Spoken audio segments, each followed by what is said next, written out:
মা ফাতেমার নয়ন মনি হযরত আলীর জান, মা ফাতেমার নয়ন মনি হযরত আলীর জান। ইমাম হোসেন শহীদ হলো কারবালার ময়দান, ইমাম হোসেন শহীদ হলো কারবালার ময়দান। ঈদের দিনে নতুন পোশাক পরলো সকলে, হাসান হুসেন কান্দে নানা পোশাক দাও বলে। দয়াল নবী করলো দোয়া ও গোরবানা, জান্নাতে হতে কুদরতের পোশাক পাঠাও না।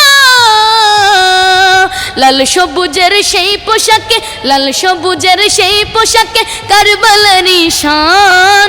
ইমাম হোসেন শহীদ হলো কারবালার ময়দান, ইমাম হোসেন শহীদ হলো কারবালার ময়দান।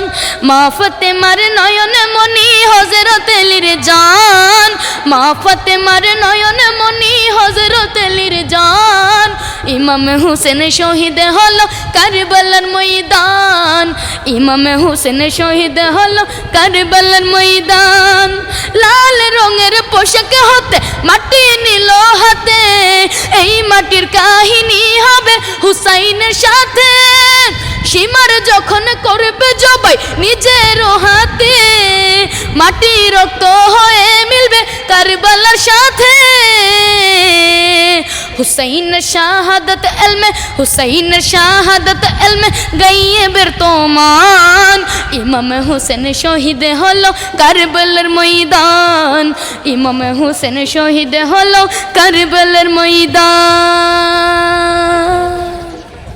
মাশাআল্লাহ মাশাআল্লাহ। দর্শক, ইরফানের বর্তমানে যে গজলটা গাইলো, এই গজলের সাথে আর ইরফানের বর্তমান লুকের সাথে কিন্তু ভাই পুরাই মিলে গেছে। 100তে আপনারা কত নাম্বার দিবেন একটু বললেন তো? ইরফান কেমন আছো তুমি? আলহামদুলিল্লাহ ভালো, আপনি ভালো আছেন? ভালো আছি। ইরফান, তোমার গানের পাশাপাশি গজলের কিন্তু অনেক প্রশংসা পাওয়া যাচ্ছে। জি। যদি এইভাবে প্রশংসা আমরা পেতে থাকি তাহলে কি প্রতিনিয়ত তুমি গজলটা করবা কন্টিনিউ? জি, হ্যাঁ, বলতে দুইটাই করব, কোনোটা বাদ দিব না। কোনোটাই করবা। তো দর্শক, ইরফানের কণ্ঠে গজলটা কেমন লাগলো? যদি ভালো লেগে থাকে একটা শেয়ার করে দিবেন। আপনারা ভালো থাকবেন। আসসালামু আলাইকুম।